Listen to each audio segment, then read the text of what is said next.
وَإِنَّمَا قُلْنَا بِشَرْطِ ہاں وَإِنَّمَا قُلْنَا. یہ پہلے جو ہے وہ بات یہ بیان کی گئی تھی کہ جب مفعول الا کے بعد واقع ہو، جب مفعول الا کے بعد واقع ہو تو اس صورت کے اندر فاعل کو مفعول پر مقدم کرنا کیا ہے؟ واجب ہے. اور مثال تھی اس کی ما ضرب زید الا امرا ما ضرب زید الا امرا. اس پر اعتراض پیدا ہوا تھا، اس پر اعتراض پیدا ہوا تھا کہ ماتن نے جو یہ فرمایا ہے کہ مفعول الا کے بعد واقع ہو تو فاعل کو مفعول پر مقدم کرنا کیا ہے؟ واجب ہے. تو ہم آپ کو مثال دکھاتے ہیں کہ جس کے اندر مفعول الا کے بعد واقع ہے لیکن فاعل وہاں مفعول پر مقدم نہیں ہے، کہ مؤخر ہے. جی ما ضرب الا امرا زید زید، یہ تھا نا جی. جی تو ماتن کی عبارت پر کیا واقع ہوا تھا؟ اعتراض واقع ہوا تھا. اعتراض پیدا ہوا تھا. تو شارح علیہ الرحمہ نے وہاں ایک قید لگا دی تھی. شارح علیہ الرحمہ نے وہاں پر ایک قید لگا دی تھی، قید لگائی تھی اور فرمایا تھا بھی ماتن کی عبارت کے اندر ایک قید ملحوظ ہے. ماتن کی عبارت کے اندر ایک قید ملحوظ ہے، اور وہ قید یہ ہے کہ جو الا ہے وہ وہ تقدیم تاخیر کی دونوں صورتوں میں، تقدیم و تاخیر کی دونوں صورتوں کے اندر جو الا ہے وہ فاعل اور مفعول کے درمیان میں ہو. کیا ہو؟ درمیان میں ہو. جب درمیان میں ہوگا تو پھر جو ہے فاعل کو مفعول پر مقدم کرنا کیا ہے؟ واجب ہو. اور آپ نے جو مثال پیش کی ہے اس کے اندر جو الا ہے وہ درمیان میں نہیں آیا ہوا، الا درمیان میں نہیں آیا ہوا، بلکہ جو الا ہے فاعل اور مفعول دونوں پر مقدم ہے. جی فاعل اور مفعول دونوں پر مقدم ہے. یہ وہاں نے شارح نے یہ شرط لگا کر تو اس وہم کو کیا کر دیا تھا؟ دور کر دیا تھا. یہ شرط لگا کر شارح علیہ نے اس وہم کو دور کر دیا تھا، اس اعتراض کو دفع کر دیا تھا. جی تو یہاں سے اس عبارت سے شارح یہی بتا رہے ہیں کہ ہم نے اوپر جو یہ شرط لگائی ہے، ہم نے اوپر جو یہ شرط لگائی ہے کہ الا جو ہے وہ تقدیم و تاخیر کی دونوں صورتوں میں فاعل اور مفعول کے درمیان میں ہو. جو الا ہے یہ تقدیم و تاخیر کی دونوں صورتوں میں فاعل اور مفعول کے درمیان میں واقع ہو. فرماتے ہیں کہ یہ شرط ہم نے اس لیے لگائی ہے، یہ شرط ہم نے اس لیے لگائی ہے، یہ شرط ہم نے اس لیے لگائی ہے کہ اگر جو مفعول ہے، اگر جو مفعول ہے اس کو الا سمیت کیا کر دیا جائے؟ مقدم کر دیا جائے. مفعول کو الا سمیت مقدم کر دیا جائے اور یوں کہہ دیا جائے ما ضرب الا امرا زید، ما ضرب الا امرا زید. تو یہ والی جو عبارت ہے یہ درست ہو جائے گی. یہ عبارت کیا ہو جائے گی؟ درست ہو جائے گی. اور اس میں ظاہر یہی ہے کہ حصر مطلوب جو ہے وہ منقلب نہیں ہوگا. حصر مطلوب منقلب نہیں ہوگا. ظاہر یہی ہے کہ اس صورت میں حصر مطلوب منقلب نہیں ہوگا. حصر مطلوب جو ہے وہ منقلب نہیں ہوگا. اس لیے کہ بھئی جو حصر ہوتا ہے وہ اس جز میں ہوتا ہے جو الا کے ساتھ متصل ہوتی ہے. حصر اس جز کے ساتھ ہوتا ہے جو الا کے ساتھ متصل ہوتی ہے. اب دیکھ لو ما ضرب الا امرا زید، تو یہاں پر الا کے ساتھ متصل کون ہے؟ امرن جو مفعول ہے جی وہ متصل ہے نا جی. تو جب امرن متصل ہے تو پھر حصر اس میں ہوگا، تو مطلب یہ ہوگا کہ زید کی جو ضاربیت ہے وہ عمر کی مضروبیت میں منحصر ہے. زید کی ضاربیت عمر کی مضروبیت میں منحصر ہے، یعنی زید نے صرف اور صرف عمر کو مارا ہے، عمر کے علاوہ کسی اور کو نہیں مارا. باقی رہا عمر، تو ہو سکتا ہے یہ امر جائز ہے کہ اس نے زید کے علاوہ کسی اور سے بھی مار کھائی ہو. اس نے زید کے علاوہ کسی اور سے بھی مار کھائی ہو. یعنی اس کا مفہوم بھی وہی ہے جو مفہوم ما ضرب زید الا امرا کا تھا. اس کا مفہوم بھی وہی ہے جو ما ضرب زید الا امرا کا تھا. تو پھر حسر مطلوب منقلب نہ ہوا۔ نہ ہوا۔ تو شارح فرماتے ہیں بھئی ہم نے وہاں پر جو بشرط توسطیھا یہ جو قید لگائی تھی وہ قید اسی وجہ سے لگائی تھی کہ تاکہ ما ضرب الا امرا زید کو لے کر اعتراض نہ کیا جائے، نہ کیا جا سکے، کیونکہ جب ما ضرب الا امرا زید ہوگا یعنی الا کو مفعول سمیت فاعل پر کیا کر دیا جائے گا؟ مقدم کر دیا جائے گا۔ مقدم کر دیا جائے گا۔ تو اس صورت میں ظاہر یہی ہے کہ حسر مطلوب منقلب نہیں ہوگا۔ یہ بات سمجھ آ گئی ہے؟ جی چلیں اس بات کو دہرائے، کون دہرائے گا؟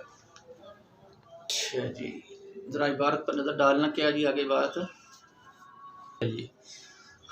اب لاکنہ سے اس عبارت سے شارح علیہ رحمہ یہ بیان فرما رہے ہیں کہ بھئی جو مثال ما ضرب الا امرا زید ہے، ما ضرب الا امرا زید ہے، اگرچہ یہاں پر حسر مطلوب جو ہے وہ منقلب تو نہیں ہوتا، یہاں پر حسر مطلوب منقلب تو نہیں ہو رہا، کیونکہ جو معنی ما ضرب زید الا امرا کا تھا وہی معنی ما ضرب الا امرا زید کا ہے۔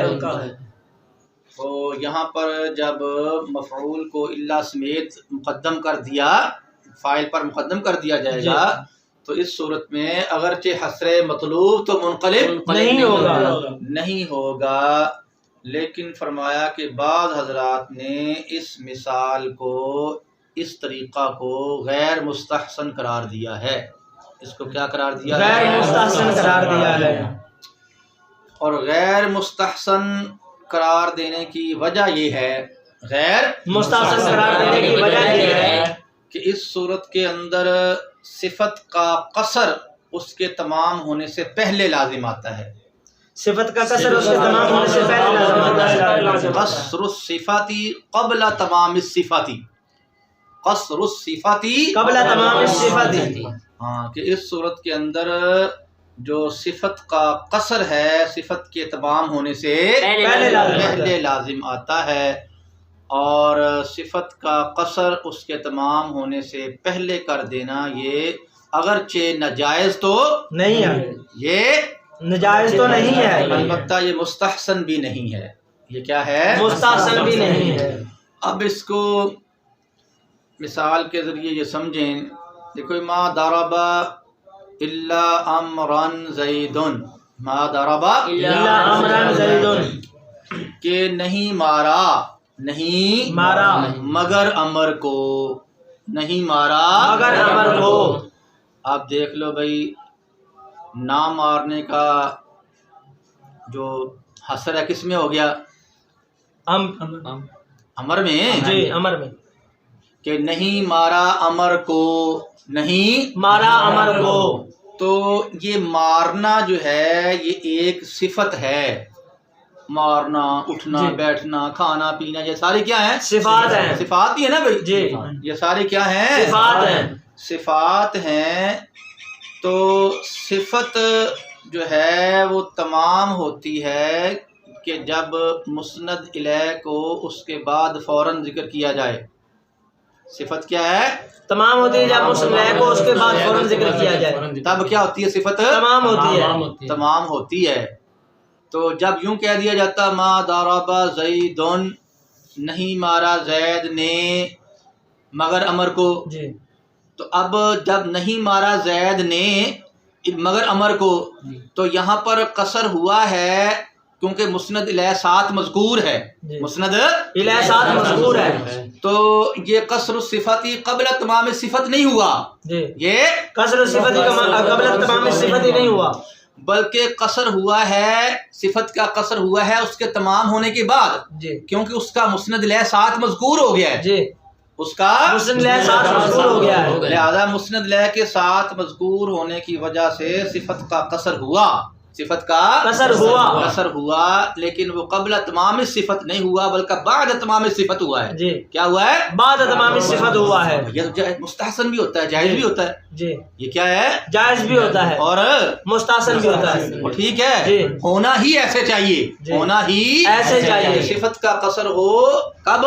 بعد تمام صفت، ہاں صفت کے تمام ہونے کے بعد ہو، اور اگر آپ مسند الیہ کو صفت کے ساتھ ذکر نہیں کرتے اور پھر قصر کر دیتے ہیں تو یہ قصر ہو تو جائے گا، لیکن یہ قبل تمام صفت ہوگا، یہ کہا ہوگا قبل تمام صفت ہوگا، اور اس قصر کو بعض حضرات نے اچھا نہیں قرار دیا ہے، بہتر نہیں قرار دیا ہے۔ تو اس صورت کے اندر فرماتے ہیں کہ بھئی اگرچہ معنی جو ہے وہ حسر مطلوب جو ہے وہ تو ما ضرب الا امرا زید سے منقلب نہیں ہوا ہے، لیکن پھر بھی یہ مستحسن نہیں ہے، پھر بھی یہ مستحسن نہیں ہے۔ بہرحال مستحسن ہو یا مستحسن نہ ہو تو فرماتے کہ ہم نے یہ قید اوپر بشرط توسطیھا اسی وجہ سے لگا دی تھی، یہ اسی وجہ سے شرط لگا دی تاکہ ما ضرب الا امرا زید والی مثال کو لے کر اعتراض نہ کیا جا سکے۔ ٹھیک ہے جی،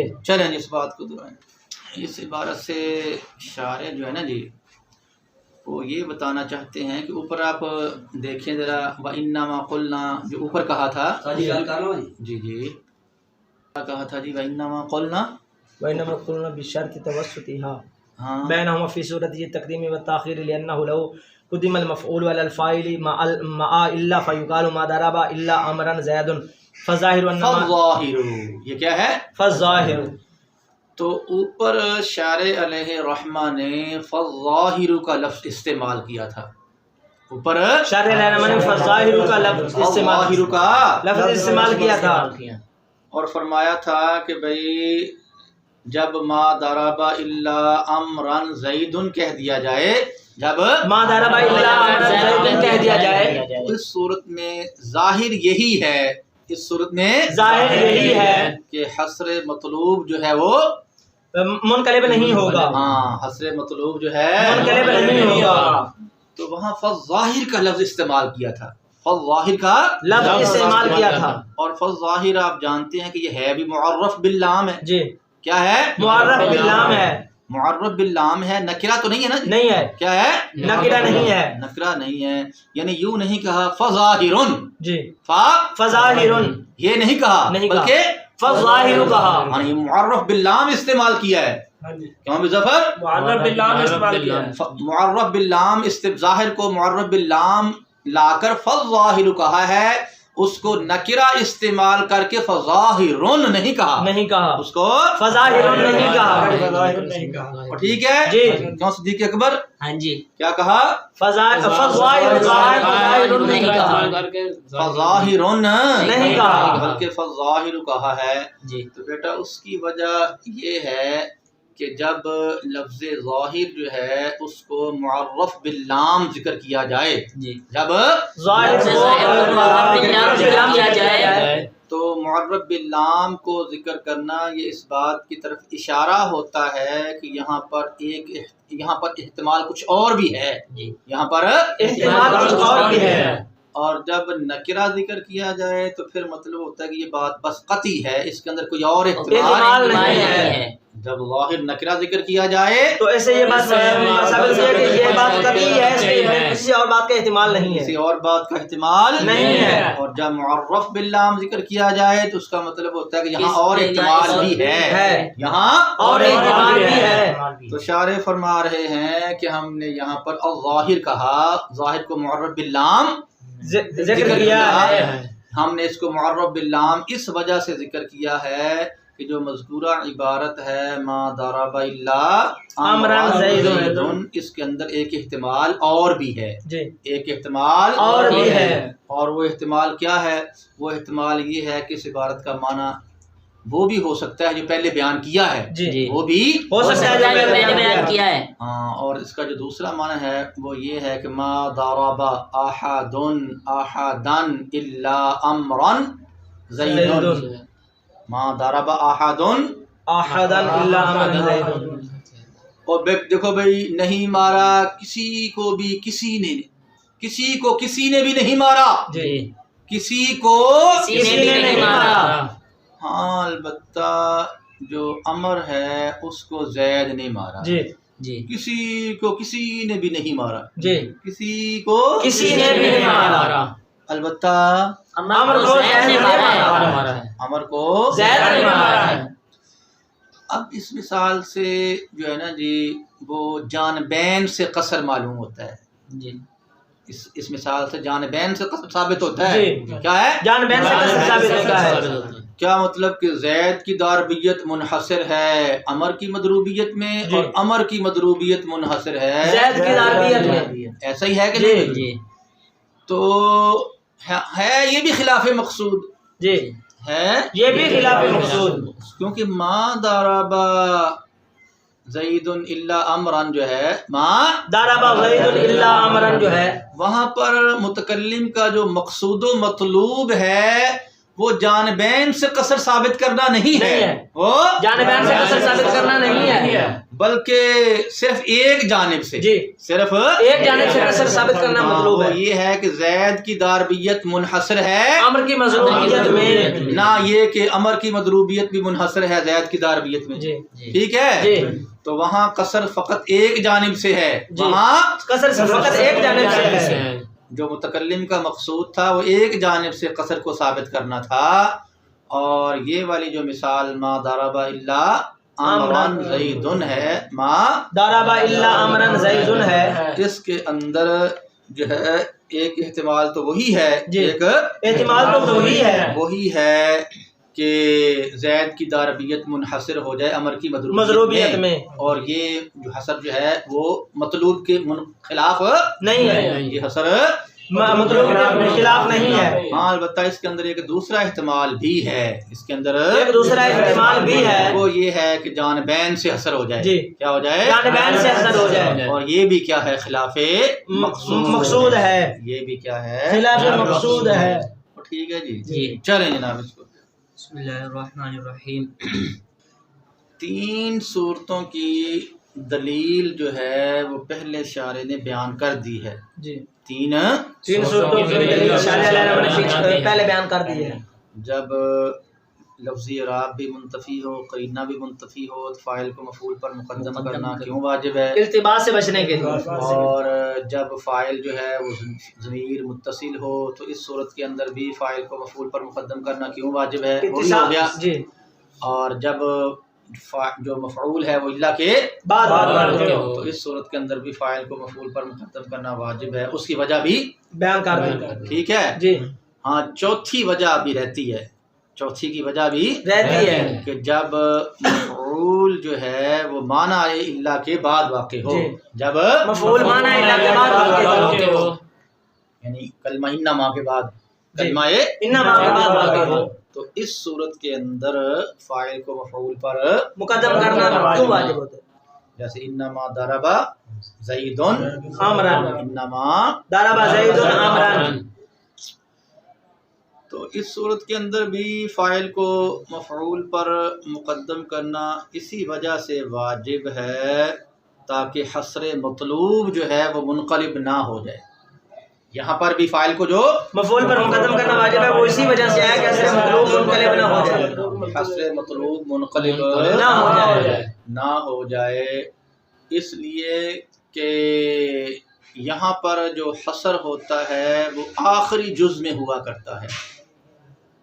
جب انما استعمال کیا جاتا ہے نا، جی جب انما استعمال کیا جاتا ہے تو اس جز میں حصر ہوتا ہے جو آخر میں ہو. جی اس جز میں حصر ہوتا ہے جو آخر میں ہو.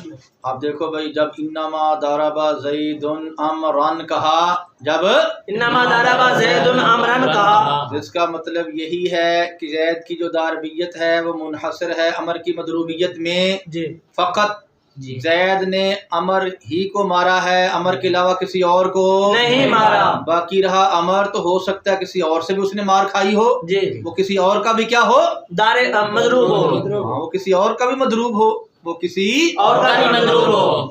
تو آخر کے اندر چونکہ امرن مفعول آیا تھا تو حصر اسی جز کے اندر ہونا تھا. جی تو اب اگر ہم وہاں پر مفعول کو فاعل پر مقدم کر کے یوں کہیں انما ضرب امرن زید، جی انما ضرب امرن زید، اور ٹھیک ہے اب آخری جز کیا چلے گئی؟ زید فاعل. اب حصر اس میں ہوگا. جی اب حصر اس میں ہوگا. تو اب کیا مطلب بن جائے گا کہ جو امر کی مضروبیت ہے وہ زید کی داربیت میں منحصر ہے. باقی رہا زید، جی اس کی جو داربیت ہے وہ امر کی مضروبیت میں منحصر نہیں ہے، وہ ہو سکتا ہے کہ وہ اس نے کسی اور کو بھی مارا ہو. حسر بدلا کہ نہیں بدلا؟ جی وہ منقلب ہو گیا نا. جی ہاں اس وجہ سے فرمایا کہ اس صورت کے اندر بھی فاعل کو مفعول پر مقدم کرنا کیا ہے؟ واجب ہے، واجب ہے، تاکہ حسر مطلوب منقلب نہ ہو. جائے. چلیں جی کرو.